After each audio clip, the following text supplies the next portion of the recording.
3 ans après la grande panne de l'économie mondiale, aucun problème de fond sur les déséquilibres internationaux n'a été réglé. Il ne faut donc pas s'étonner de la rechute des pays avancés. Ces déséquilibres sont le reflet des antagonismes entre les modèles de croissance. Ils se lisent à travers les balances courantes. Comme vous pouvez le voir sur la carte, d'un côté nous trouvons un modèle américain, archétype du monde globalo-financier. Il repose sur la force de la finance, la consommation et le sacrifice de l'industrie. Il est archi-déficitaire. Pour 2011, le déficit de la balance courante devrait approcher 470 milliards de dollars. La zone euro, ce que l'on voit, apparaît par contraste quasiment à l'équilibre. Mais cette balance équilibrée masque d'énormes disparités entre le nord et le sud. Cette carte révèle aussi des zones archi-excédentaires. D'abord vers l'Orient. La Chine, pourtant grande importatrice de matières premières, dégage un excédent courant de plus de 360 milliards de dollars. C'est la conséquence logique d'une stratégie mercantiliste, où la consommation intérieure est mise sous pression pour préserver la compétitivité à l'exportation. Mais il n'y a pas que la Chine, il n'y a pas que des pays émergents. Dans la même région, la Corée et le Japon dégagent également des excédents importants, près de 150 milliards de dollars pour le Japon. Mais somme toute, ces excédents paraissent presque insignifiants lorsqu'on les compare aux 540 milliards des pays pétroliers qui sont de véritables pays rentiers. Mais les rentes naturelles ne sont pas toujours suffisantes pour demeurer excédentaires.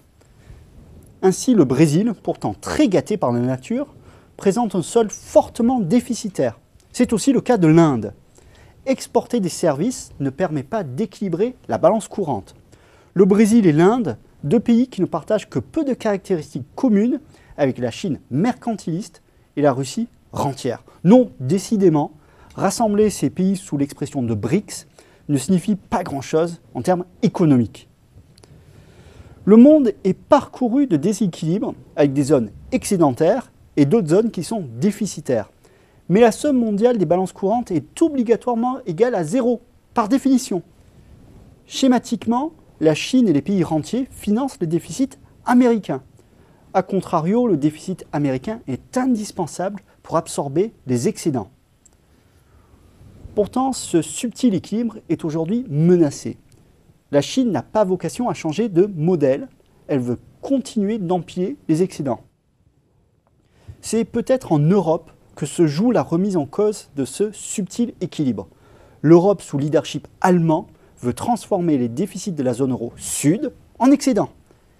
Et si le monde avait 3 grandes zones excédentaires, l'Asie mercantiliste, les pétroliers rentiers et la zone euro, alors il serait indispensable que les États-Unis contrebalancent ces montagnes d'excédents en consommant plus, en s'endettant plus et en inondant encore davantage le monde en dollars.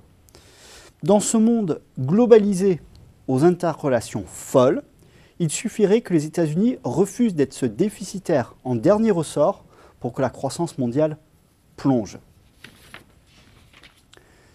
Si on ne sait pas trop bien qui va consommer dans le monde de demain, on sait au moins qui produit. Au cours de la dernière décennie, le centre de gravité de l'industrie mondiale a progressivement basculé vers les pays émergents. Aujourd'hui, il représente 52% de la production mondiale, contre à peine plus d'un tiers il y a 10 ans.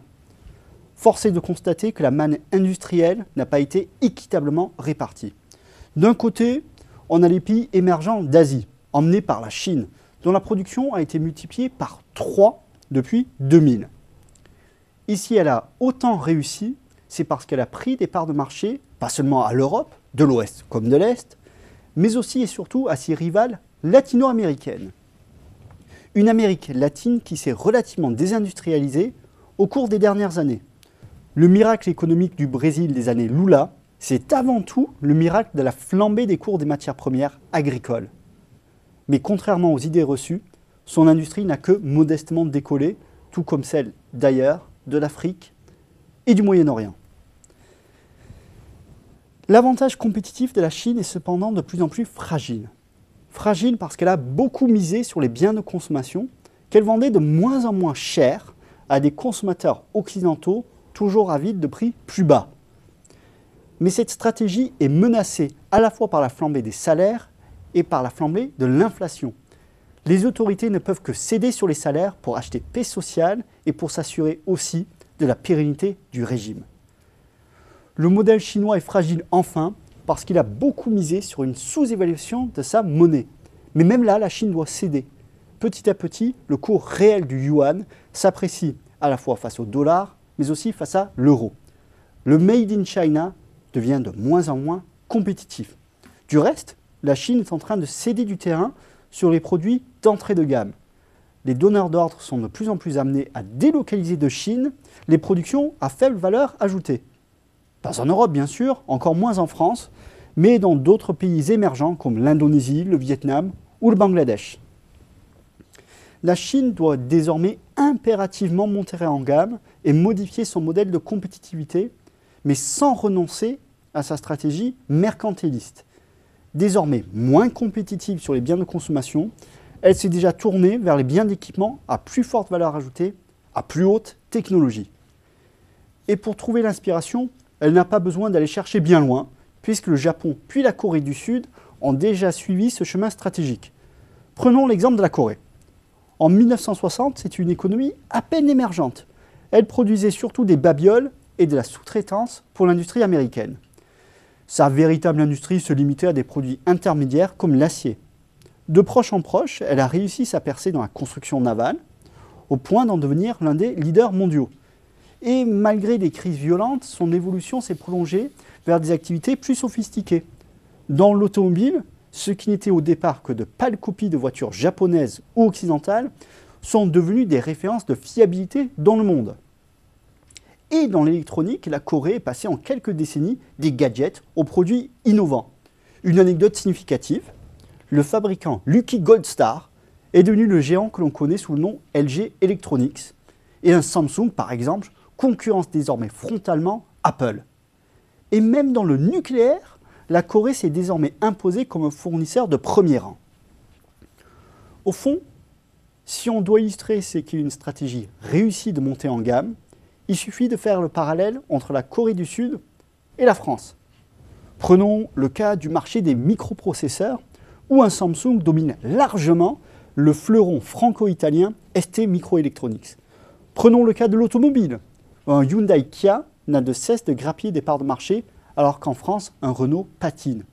Prenons le cas aussi d'un POSCO, numéro 2 mondial de l'acier en valeur, alors qu'Arcelor, en France, est passé sous l'égide de Mittal. Prenons le cas enfin d'un Doosan, qui fait mieux que résister à un Alstom dans les équipements, là encore pour centrales nucléaires. Bref, la Corée a montré qu'à force de volontarisme, on pouvait réussir sa montée en gamme sur des marchés pourtant très matures. Dans l'automobile, comme dans l'acier, ces exportations dépassent aujourd'hui celles de la France, alors qu'elles étaient largement inférieures il y a 5 ans à peine. Bien entendu, si la Chine doit parcourir le chemin déjà suivi par le Japon, puis par la Corée, ce ne sera pas facile. La maîtrise des technologies dans les biens d'équipement est bien plus difficile à acquérir que dans les biens de consommation ou dans les biens intermédiaires. Et à ce sujet, le ratage du TGV chinois est un sérieux signal d'alarme. Tout aussi difficile à acquérir est la réputation des marques. On ne construit pas une marque mondiale du jour au lendemain. Tout cela est un processus long, très long même, qui peut prendre plusieurs décennies, sachant que nul, et surtout pas la Chine, n'est à l'abri d'événements politiques ou géopolitiques qui peuvent déstabiliser l'ensemble. Tout cela laisse une fenêtre d'opportunité pour les entreprises des économies avancées. Oui, la Chine opère sa mue vers des biens et équipements plus sophistiqués et va perdre du terrain dans le bas de gamme. Un terrain qui sera obligatoirement conquis par la cohorte de pays émergents à bas salaire. La stratégie d'un pays avancé n'est donc pas de rentrer dans cette compétition par les coûts, mais d'accélérer à tout prix son avance dans la conception et la production de biens et services sophistiqués et la compétition hors coût face aux nouveaux pays industriels d'Asie. Mais attention, la Chine, tout comme le Japon et la Corée avant elle, peut s'appuyer sur une ligne directrice claire et sur une vraie stratégie coordonnée par les autorités. le basculement technologique du monde peut se produire dans les 10 ans à venir. Mais pour conclure sur des préoccupations de court terme, nous savons au moins 2 choses. La première, c'est que la croissance mondiale va ralentir en 2012 dans le sillage des 2 poids lourds que sont les États-Unis et la zone euro. La deuxième, c'est que le découplage n'est qu'un mythe. La croissance de l'Asie émergente pâtira forcément de la baisse de régime de ses principaux marchés clients. Et au-delà de 2012, nous n'avons aucune visibilité. Mais si aucun compromis international n'est trouvé pour résorber les déséquilibres, le pire n'est pas sûr. Mais plusieurs années de fortes turbulences sont très probables.